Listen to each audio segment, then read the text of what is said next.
আসুন সবাই সাবধানতা অবলম্বন করি।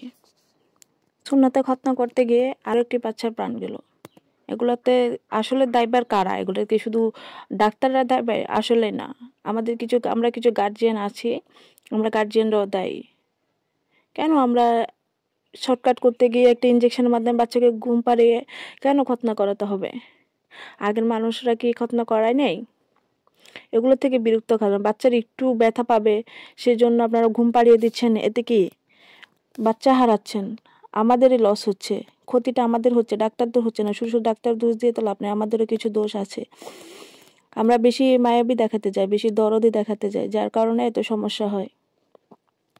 আমরা একটু সাবধানতা অবলম্বন করলে কিন্তু এত কিছুই হয় না।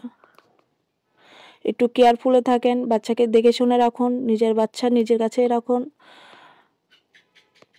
কেউ আবার আমাকে খারাপ মাইন্ডে নেবেন না, বলবেন না যে এটা হয়েছে ওইটা হয়েছে। অ্যাকচুয়ালি খারাপ লাগে, কিছুদিন আগে একজন মারা গেছে, এখন আবার আরেকজন মারা গেছে। এটা তো ক্ষতিটা কার হচ্ছে? যার যায় সে বুঝে। আমরা হয়তো কয়েকটা কমেন্টস করে দিচ্ছি, এ করে দিচ্ছি, সে করে দিচ্ছি, কিন্তু যার যায় সেই বুঝে যে কেমনটা লাগে। যে মায়ের বুক খালি হয়েছে একমাত্র সেই মায়ে বুঝবে যে সন্তান হারানোর ব্যথাটা কতটা। হ্যালো এভরিওয়ান, যদি আমার কথা খারাপ লেগে থাকে, কারো মনে কষ্ট লেগে থাকে, ক্ষমা করে দিবেন। আসলে এগুলো দেখলে কি বলবো, কিছুই ভালো লাগে না, যার কারণে কথাগুলো আপনাদের সাথেও শেয়ার করা।